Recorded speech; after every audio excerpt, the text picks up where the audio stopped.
Hello అన్న, మీ పేరు? సాయి కుమార్. ఏపీలో ఎలక్షన్స్ వస్తున్నాయి కదా, ఏ పార్టీ సార్ అధికారంలోకి వస్తుంది అనుకుంటున్నారు? అంటే మళ్ళీ జగన్ వచ్చి ఇప్పుడు ఆల్రెడీ మా స్టేట్ వదిలేసి ఇక్కడికి వచ్చినాము.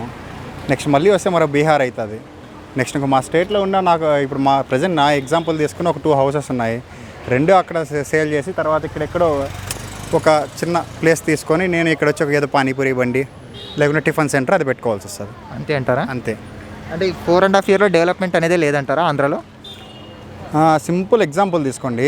ఇప్పుడు మాది తిరుపతి తీసుకుంటే ఎగ్జాంపుల్ 2014లో చంద్రబాబు నాయుడు గారు సీఎంగా వచ్చారు. ఇప్పుడు మాకు వచ్చి విష్ణు సేతుని యాక్చువల్లీ ఒరిజినల్ ఏమొచ్చి గరుడు వారది, అది తన పీరియడ్లో వచ్చి శాంక్షన్ చేశారు. అది 75% టీడీపీది, టీటీడీది. ఇంకా రిమైనింగ్ సెంట్రల్ మా ఏపీ గవర్నమెంట్ అట్లాది అంతా అయింది. బట్ ఈ గవర్నమెంట్ వచ్చిన వితిన్ ఒక 6 monthsలోనే దాన్ని స్టాప్ చేశారు. ఇప్పుడు సో దాన్ని బేస్ చేసుకుని దాని కాంట్రాక్టర్స్, లేబర్స్ ఎంతమంది ఉన్నారు పాపం. ఇప్పుడు ఆ వర్క్ దాన్ని ఇదనుకొనేసి వాళ్ళ లైఫ్ ఇంకక్కడ ఇప్పుడు వాళ్ళ వర్కర్స్ ఇక్కడికి దానికి ఆ వర్క్ కోసం వచ్చారు. ఇప్పుడు ఆ వర్క్ స్టాప్ చేశారు. సో ఇంకేం యూజ్ ఉంది, వర్క్ స్టాప్ అయిపోయింది. నెక్స్ట్ అమరావతి తీసుకోండి, లాట్ ఆఫ్ ఫార్మర్స్ వాళ్ళ ల్యాండ్స్, ఫార్మర్స్ అనే కాదు ప్రతి ఒక్క ఎంప్లాయీ ఉన్న అన్ఎంప్లాయ్మెంట్ ఉన్న వాళ్ళందరూ కూడా వాళ్ళ ల్యాండ్స్ అనేది మన స్టేట్కి క్యాపిటల్ కావాలనేసి ఆ సిటీ అమరావతి సిటీలో ఉన్న వాళ్ళందరూ వాళ్ళ ల్యాండ్స్ ఇచ్చారు. లాట్ ఆఫ్ ఏకర్స్ ఇచ్చారు. చెప్పాలి అక్కడ ఏదో అంత అవకతవకలు ఉన్నాయి అందుకే 3 క్యాపిటల్స్ చేస్తున్నాము, 3 రాజధానులు అంటున్నారు. దాని గురించి ఏమంటారు?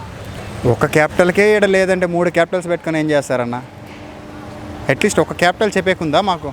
అంటే ఇప్పుడు తెలంగాణ ఆంధ్ర రాష్ట్రం విడిపోయింది. ఫ్యూచర్లో కానీ ఉత్తరాంధ్ర వస్తాడు, కోస్తాంధ్ర వస్తాడు, రాయలసీమ వస్తాడు, డివైడ్ కాకుండానే ఇలా ఒక్కో చోట ఒకటి చేసామంటున్నారు వాళ్ళు. ఇప్పుడు సింపుల్ ఎగ్జాంపుల్ తీసుకోండి. ఇప్పుడు మీరు డిఫరెన్సెస్ చూడండి ఏపీకి ఆంధ్రాకి.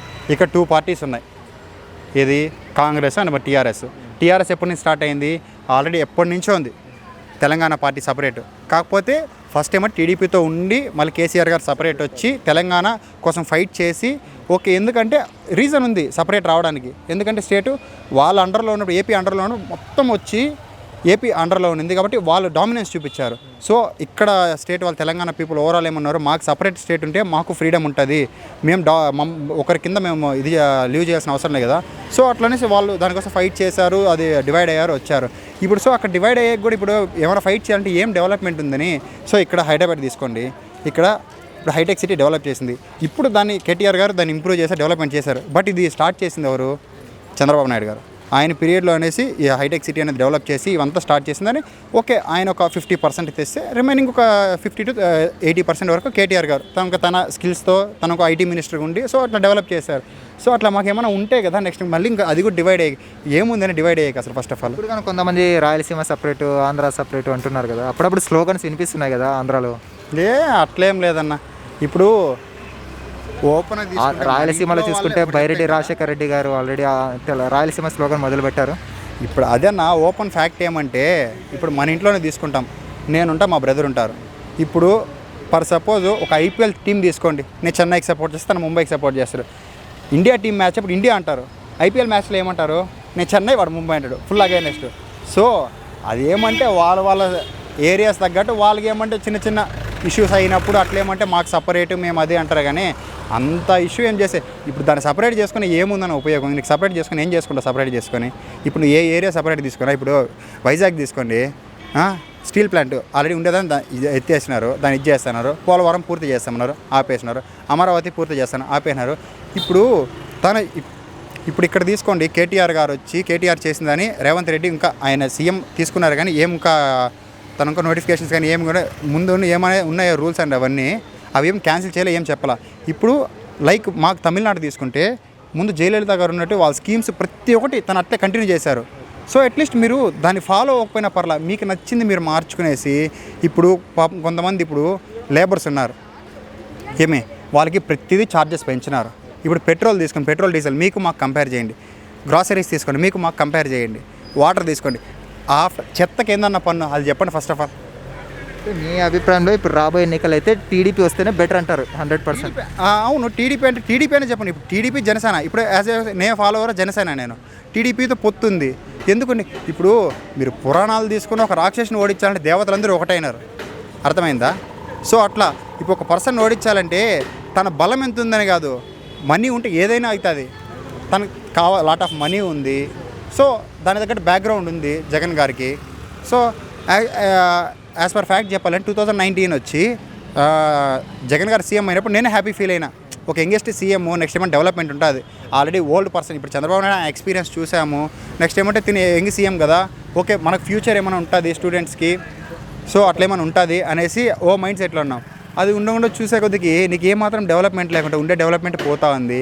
నెక్స్ట్ నీకు డెవలప్మెంట్ ఏం లేదు. సో ఏం హ్యాపీ ఫీల్ అవుతాం. ఇప్పుడు స్టూడెంట్స్ ఉన్నాము, ఇప్పుడు వచ్చి ఆయన పీరియడ్లో వచ్చి ఫీజు రీంబర్స్మెంట్ ఉండే. ఫీజు రీంబర్స్మెంట్ ఏమంటే డైరెక్ట్ ఏమంటే స్టూడెంట్కి కాలేజీ ఇది ఉంది, వాళ్ళు కాలేజ్కి వేస్తున్నారు ఫీజు. ఇప్పుడు ఏమంటే అమ్మఒడి అంటాడు, పేరెంట్స్కి వేస్తున్నారు. ఇప్పుడు ఏమంటే మా బ్యాచ్ తీసుకుంటే ఇప్పుడు మేము డిగ్రీ పూర్తయ్యేటప్పటికి మాకు లాస్ట్ సెమిస్టర్ వచ్చి ఫీజు పడలా. లాస్ట్ ఇయర్ది మాకు 30,000 మాకు అకౌంట్ క్రెడిట్ అవ్వలేదు. సో 30,000 మేము పే చేసాము. సో అది వాళ్ళు ఏమంటారు, అది మీ మదర్ అకౌంట్ పడుతుంది, మీరు పడుంటుంది, మీరు మాకు పే చేయలేదు, అది మీ ఇష్టం, అది మమ్మల్ని అడిగితే ఎట్లా మాకు పే చేసేయని అంటారు. ఇప్పుడు మేము అడిగితే మళ్ళీ మాకు ఎంసీఏ కంప్లీట్ చేసాము, ఎంసీఏకి ఫీజు రీఇంబర్స్మెంట్ తీసేశారు మా స్టేట్లో. సో మాకు అది మా ఓన్ ఎక్స్పెన్సెస్ అంతా పెట్టాము. సో ఇంకా చూడండి మీరు, మీ అభిప్రాయంలో అయితే టీడీపీ జనసేన పొత్తు వస్తుందంటారు ఇప్పుడు రాబోయే? అది కంపల్సరీ. ఇంకా ఆడ ఇప్పుడు ఓపెన్ ఫ్యాక్ట్ చెప్పాలంటే పొత్తు అంటారన్న. పొత్తు అంటే ఇప్పుడు మెయిన్ పొత్తు పెట్టుకోవడానికి రీజన్ ఏమంటే, ఇప్పుడు మీరు ప్రతి ఒక్కరు ఏమంటాడు, జనసేన ఇప్పుడు పవన్ కళ్యాణ్ ఆయనకి సపరేట్ సీట్స్ లేవు, పోటీ చేసి ఇది లేదంటారు. పోటీ చేసి ఇప్పుడు తన ఎమ్మెల్యే అని ఎంపీ అనేది అవసరం లే. ఇప్పుడు రీసెంట్ టైంలో తన ఓన్ ₹1 మన పాకెట్లో నుంచి నువ్వు ఇస్తావన్నా చెప్పు, నువ్వు ఇస్తావా? ఇప్పుడు వేరే పర్సన్కి అవసరం. ఇప్పుడు నేనే వస్తా, భయ్యా నాకు ₹10 కావాలంట, నీ దగ్గర ₹10 ఉంది, నీకు ఇప్పుడు దాహం అవుతుంది, నీకు వాటర్ బాటిల్ కావాలి, నువ్వు తీసుకోకుండా నాకు వాటర్ బాటిల్ తీస్తావా? ఎవరు తీసారు? ఆయన మూవీస్ అమౌంట్ రెమ్యూనరేషన్ తీసుకొని వచ్చి ప్రజలకు పెడతా అన్నారు. ఏమే 30 crores ఇచ్చారు. ఎవరికి? పర్సన్కి సూసైడ్ చేసుకొని చనిపోయారు కదా రైతులు, వాళ్ళకి పర్సన్కి 1 lakh ఇచ్చారు. సో ఇంకా అక్కడే కంపేర్ చేయొచ్చన్న. పదవి కావాలనుకున్న వాడికి ప్రజలు కావాలనుకున్న వాడికి ఇంకా దాన్ని బట్టి అర్థం చేసుకోవచ్చు అంతే. థ్యాంక్స్ అన్న. హాయ్ బ్రో, మీ పేరు? శ్రీవాస్ అన్న. ఆంధ్రాలో ఎన్నికలు వస్తున్నాయి కదా బ్రో, నెక్స్ట్ ఏ పార్టీ అధికారంలోకి వస్తుంది అనుకుంటున్నారు? జగన్ గారు సీఎం అవుతారు. ఎందుకు జగన్మోహన్ రెడ్డి అనుకుంటున్నారు? జగన్ గారు ప్రజలకి చాలా బాగా సంక్షేమ పథకాలని మన చాలా బాగా చేశారు. ఈ government schools English medium implement చేయడం కానీ, ఆరోగ్యపరంగా చూసుకుంటే మన కోవిడ్ టైంలో చాలా బాగా హెల్ప్ చేశారు. అంత నరేంద్ర మోడీ గారే మెచ్చుకున్నారు ఆయన్ని, అంత బాగా జరిగింది. సో జగన్మోహన్ రెడ్డి గారే మళ్ళీ సీఎం అవుతారని. అంత బాగా చేశారు జగన్మోహన్ రెడ్డి గారు అంటున్నారు. మరి ప్రజల్లో ఎందుకు ఆయన మీద అంత అంటే తీవ్రమైన వ్యతిరేకత వచ్చింది? ఎక్కడ ప్రజల్లో అంటే ఇప్పుడు జగన్ దిగిపోవాలి అంటున్నారు అందరూ. రేట్లు పెంచేశారు, మద్యపానం నిషేధం లేదు, ఏమీ లేదు అంటున్నారు. ఎందుకు అనుకోవచ్చు అదంతా? లేదు అలా అంటే అది జనాలు అని అంటున్నారు. జనాలు కాదు, వాళ్ళంతా టీడీపీ యాక్టివిస్టులు, ఎల్లో మీడియా ఇదంతా ప్రచారం అవుతుంది. కానీ ఇంకా జగన్ గారి మీద నెగిటివ్ అనేది ఎక్కడ లేదు. మొన్న కూడా మీరు ఇప్పుడు మీటింగ్ చేశారు, సిద్ధమని మీటింగ్ చేశారు, ఎంతమంది జనం వచ్చారు. టీడీపీలో మీటింగ్ జరిగితే వాళ్ళ కాలి కుర్చీలకి ప్రసంగాలు చెప్పుకోవడం తప్ప ఏం లేదు అక్కడ. జగన్ అంటే సంక్షేమ పథకాలనే గుర్తొస్తుంది. ఇప్పటికీ ఇంకా సంక్షేమ పథకాల మీద ఆధారపడి బ్రతకాల ప్రజలు అంటారా? అట్లా ఎందుకు అవుతుంది? వాళ్ళకి చిన్న హెల్ప్ అవుతుంది అంటే అది. దీనికి బదులుగా ఇంటికి ఉద్యోగం ఇవ్వచ్చు కదా అని వాలంటీర్ వ్యవస్థ వచ్చింది, అదే కదా. మరి ఇంటికి ఉద్యోగం వచ్చినట్టే కదా. డిగ్రీలు చేసి ₹5,000 ఉద్యోగాలు చేయాలంటారా? అసలు వాలంటీర్స్ ఇప్పుడు మా కోవిడ్ టైంలో ఎంత బాగా హెల్ప్ అయ్యారు. ఇప్పుడు గవర్నమెంట్ అప్పుడు మీరన్న 5,000కి జాబ్ చేస్తున్నారు అన్నారు. గవర్నమెంట్ హాస్పిటల్లో చేసిన వాళ్ళు ఉన్నారు, డాక్టర్సే ఉన్నారు. ఆ డాక్టర్స్ ఏమన్నా కొంచెం కనీసం బయటికి ఎట్లా వచ్చి ఏమైనా చేయడం జరిగిందా? వాళ్ళు హాస్పిటల్కి వెళ్తేనే కోవిడ్ రెస్ట్రిక్షన్స్ అని చెప్పి కొంచెం పక్కకి దూరంగా పెట్టడం చాలా జరిగింది అది. కానీ గవర్నమెంట్ హాస్పిటల్లో చూసుకుంటే అట్లాగేం లేదు. కానీ 5,000కి ఏం సరిపోతుందని ఇప్పట్లో మీరే చెప్పండి. 5,000కి ఏమొస్తుంది? సోర్సేనా అది? దాన్ని ఇప్పుడు నెక్స్ట్ టైం కూడా మన జగన్ గారు సీఎం అయ్యారు అనుకోండి, ఖచ్చితంగా దాని మీద ఖచ్చితంగా జరుగుతుంది ఏదోటి. దాన్ని పర్మనెంట్ చేయడం కానీ, శాలరీ పెంచడం కానీ జరుగుతుంది. ఒక ట్రయల్గా వేశారు, చాలా బాగా వర్కౌట్ అయింది అది. వాలంటరీ వ్యవస్థ పెట్టుకునేది అంటే ఒక సీక్రెట్ వ్యవస్థ అంటున్నారు వైసీపీ వాళ్ళు. ఎందుకంటే ప్రజల యొక్క వ్యక్తిగతమైన సమాచారం అంతా జగన్మోహన్ రెడ్డి గారికి అందజేస్తున్నారు అంటున్నారు. ఏమంటారు దాని గురించి? అట్లాగేం లేదు కదండి. ప్రజల ఇన్ఫర్మేషన్ బయటికి తీసి ఇచ్చే అంతా ఎక్కడ మాకు ఏం అనిపించలే. అంతా ఏదో ఒక 2-3 చెప్పారని చేశారు, కానీ అది కూడా మేము నిజం కాదని అనుకుంటున్నాం మేము. మరి వైసీపీలో చాలామంది పార్టీలు ఎందుకు మారుతున్నారు? ఒకప్పుడు కోటంరెడ్డి గారు కానీ, అలాగే మంగళగిరి నుండి ఆళ్ళ రామకృష్ణారెడ్డి గారు కానీ, మన కర్నూలు ఎంపీ గారు కానీ, వీళ్ళందరూ ఎందుకు వైసీపీకి రాజీనామా చేస్తున్నారు? వీళ్ళు ఎట్లా రాజీనామా చేశారో ఆ పక్క పార్టీ టీడీపీ, మీరు అన్నట్టు టీడీపీ నుంచి కానీ, జనసేన నుంచి కానీ, వేరే దాని నుంచి కూడా మన జగన్ దాంట్లో జాయిన్ అవుతున్నారు.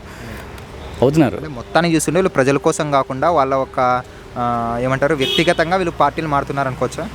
ఆ వ్యక్తిగత రీజన్ వాళ్ళకు ఉండే ఒపీనియన్స్ వాళ్ళకు ఉంటాయి. ఇప్పుడు చాలామంది ఇప్పుడు మీరు అన్నట్టే చేంజ్ అయిన వాళ్ళు నా పర్సనల్ ఒపీనియన్ మీద, నా పర్సనల్ రీజన్స్ మీద చేంజ్ అయ్యాను, అంతేగాని జగన్ గారి మీద ఏం లేదు అని అనుకుంటూ చెప్పారు.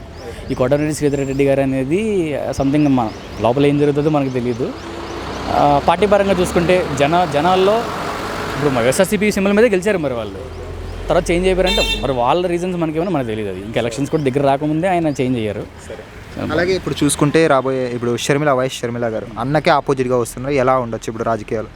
అది కూడా అంత వర్కౌట్ అవుతుందండి. అది ఎందుకంటే కాంగ్రెస్ పార్టీ అనేది ఒకసారి రాజశేఖర రెడ్డి గారు తర్వాత అసలు కాంగ్రెస్ పార్టీ అనేది ఏపీలో అసలు కనబడలే. అక్కడ ఒక సీట్ కూడా లేదు వాళ్ళకి, సింగిల్ సీట్ కూడా. ఈవిడ వచ్చి షర్మిల ఎంట్రీతో ఏమైనా మరి అంటే గ్రోత్ వచ్చే అవకాశం ఉందా, దాన్ని మరి పైకి లేచే అవకాశం? లేదు ఏమి ఉండదు. అంటే స్ప్లిట్ కూడా అంటున్నారు కానీ స్ప్లిట్ కూడా అవ్వదు.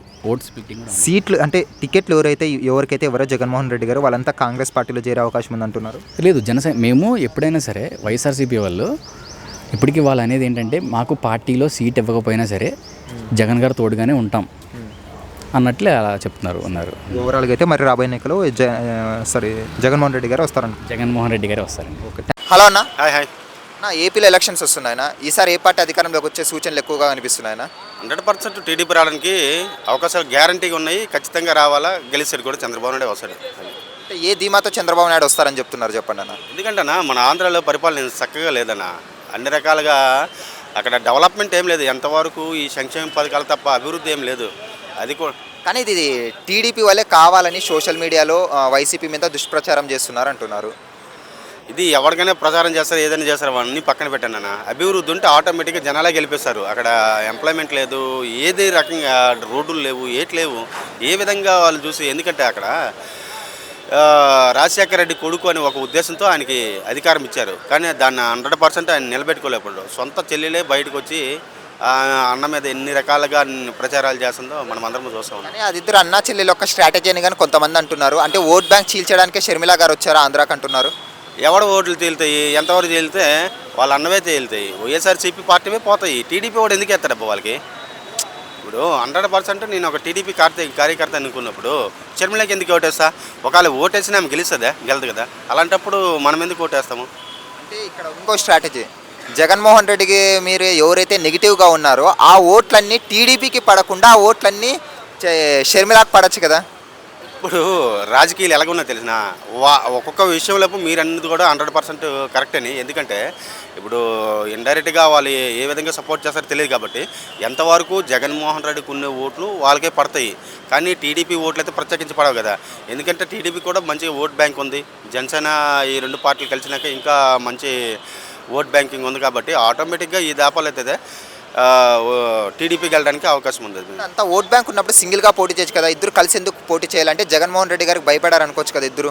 ఇప్పుడు అధికారంలో ఉన్నారబ్బా. అధికారంలో ఉండేవాడికి ఏంటంటే పక్క పార్టీలు ఎలాగైనా నెగిటివ్గా ఉంటాయి కాబట్టి అందరూ ఒకటైతే 100% గెలడానికి అవకాశాలు ఉన్నాయి కాబట్టి జగన్మోహన్ రెడ్డి ఈ దాపలైతే గెలిచాడు అనుకోండి, అక్కడ అభివృద్ధి ఉండదు, ఏమి ఉండదు. ప్రతి ఒక్కరు మా హౌస్లన్నీ నమ్ముకొని హైదరాబాదు లేకపోతే బెంగళూరు ఇంకా వేరే రాష్ట్రాలకు వెళ్ళాలి. జగన్మోహన్ రెడ్డి గారు అంటే రూరల్లో ఎక్కువ డెవలప్మెంట్ మీద ఫోకస్ చేశారు. చాలా అంటే పల్లెలకి మధ్యతరగతి వాళ్ళకి సంక్షేమ పథకాలు కానీ చాలా హామీలు నెరవేర్చారు అంటున్నారు. అన్న డెవలప్మెంట్ అంటే ఒక సంక్షేమ పథకాలు ఇస్తే సరిపోదు కదనా. అన్ని రకాల ఎంప్లాయ్మెంట్ ఉండాలా, రోడ్లు ఉండాలా, అన్ని రకాలుగా డెవలప్మెంట్ అయితే అభివృద్ధి అయినట్టు. ఏదో ఒక పథకం ఒక ఇంట్లో ఒకటికి ఇస్తే సరిపోదు కదనా.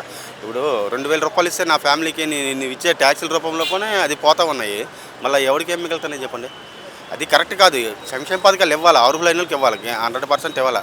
ఎందుకంటే వాళ్ళకి ఒక భరోసా కల్పించినట్టు ఉంటుంది కాబట్టి సంక్షేమ పథకాలు ఇవ్వాలి. దాంతోపాటు అభివృద్ధి కూడా చేస్తే బాగుంటుందని నా ఉద్దేశం. జగన్మోహన్ రెడ్డి గారు సిద్ధమని కొన్ని సభలు పెడతాకొస్తున్నారు. ఈ రోజు కూడా ఒక సభ ఉంది, దాని గురించి ఏమంటారు? జనాలు చూస్తే చాలామంది లక్షలాదిగా వస్తున్నారు. దానికంటే జగన్మోహన్ రెడ్డి గారి మీద ప్రేమ లేకుండానే వాళ్ళంతా లక్షలాది మంది వస్తున్నారా సభలకి? అన్నా ఇప్పుడు ప్రతి ఒక్కడు ఎవడు పనులు మానుకొని ఎవడ ప్రచారాలకి ఎవడు పోడన్నా. వాడికి ఓటుకు 500 1000 రూపాయలు ఇస్తే ఇక్కడ కూడా మీరు చూస్తున్నారు. మనమే ఇక్కడ చూస్తున్నాము. ఇంతమంది ఉన్నారు.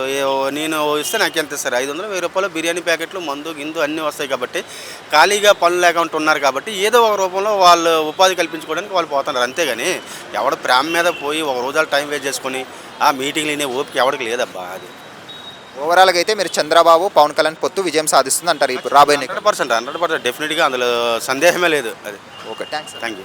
హాయ్ ఫ్రెండ్స్, మా ఫ్యూచర్ టుడే ఛానల్ చూస్తున్నందుకు చాలా థ్యాంక్స్. మరిన్ని లేటెస్ట్ వీడియోస్ కోసం వెంటనే సబ్స్క్రైబ్ చేయండి.